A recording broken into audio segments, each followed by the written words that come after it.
Hope everybody's having a really good day. Back out here getting some work done. All right, trying to get a little closer. So this is where we're putting up a ceiling fan box. Do not use these. These fiberglass boxes, these are good for light fixtures. Don't hang ceiling fans from them. They fall and it comes apart and ceiling fan falls on you and that's it. So metal boxes. So putting these up. Josh is going around pulling more nails out.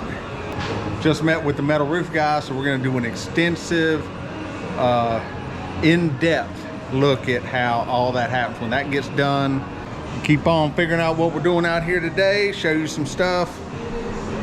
Don't know if it made it into a video because I shot so much at the same time. Was one of the downsides to not just posting every day, you know, a 5-minute video and be done with it, is, you know, you lose some stuff. But just in case, might have already done this, but wherever it's sprayed pink, those are switched outlets. The 2 gangs are for one side's an outlet, other side is a USB outlet. The green is low voltage. That in this case, that's going to be a network connection. We're going to just plug into Ethernet. We talked about keypad heights, smoke detectors. Smoke detectors will be the type that call the fire department automatically. Code here is inside every bedroom and outside every bedroom within 10 feet, I think it is. Well, ours will be a little, pretty much just outside the doors. Anyway, and we do the smoke and carbon monoxide because, I mean, it's a few bucks more and you're covered. You know, that's not the place you go cheap. You know, so we'll see about that. Put some heat detectors in, that's going to happen. So we'll talk about all that too. All right, so in this back room, getting ready to make a pull. Thought I'd show y'all what we do.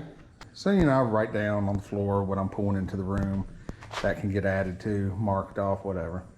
I start with the Romex roll in here, label it, and then I unroll it along the path I know I'm going to run.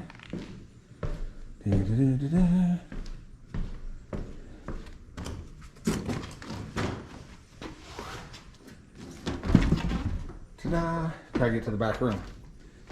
So, and then I lay it in whole things and write what each thing is.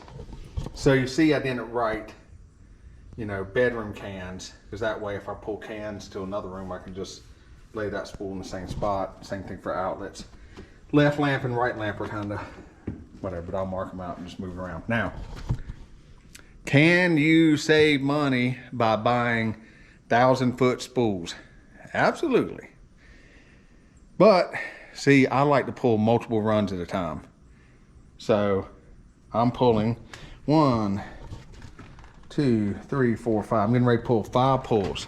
I have pulled 8 at once in this house. So if I'm pulling 5 and I've got 5 spools of 1,000-foot wire, I've just bought 5,000 feet. I don't need 5,000 feet to do this house. That's the difference. So professional electrician, absolutely. They've got, you know, that's the way they're going to do it. And then they're going, you know, you'll see when I pull the low voltage, that's absolutely what I've got. I've got big boxes, 1,000-foot boxes, because, you know, what we don't use is going to get used on our project. So that makes sense. You know, this is me doing this myself. So easier for me to just buy the rolls, and there you go. Now, there's also some cool contraptions you can get, make it easier for pulling. Yeah, you can hang them. There's all kind of stuff you can do. It's just what I'm doing, but there's, you know, there's a bunch of different ways to get this done. The reason I unspool it is because it makes the wire straight. That's the difference. You know, there's lots of people don't care. They just, you know, they run the shortest path and that's it. I don't. So it's going to be stapled up, out of the way, ran in the attic. It'll be ran in the attic in the knee wall, so you don't have to worry about walking on it. You know, pop down here and, you know, and run out. So there you go. So that's going to be that pull, and then I'll cut it to length, relabel those ends, and set it for the next one. And, you know, that's what we do.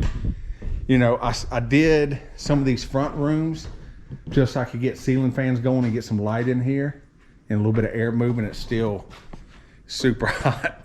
I've got a digital laser thermometer. I'm gonna bring it and see what the roof registers, but And there is, you know, we've got a couple big fans. I've turned them off for this video because you couldn't hear. I've had them on before, and you know, it's real loud. So, you know, so it's not bad in here. It's just, but definitely not super cool conditions either. So normally what I would do is I would start with the furthest away room. That way you work your way backwards. You're not pulling, you know, as you pull wire, you're going to be pulling next to other wire that you've already ran, and you run the risk of what they call burning the wire. It burns the jacket. So we usually pull furthest away from what we call the head end, which is the destination. Thinking about doing a live, and let me know in the comments below what you think about that. Is that something, you know, of course we would do it while we're out here at the farm, so we could look at things, answer questions, stuff like that.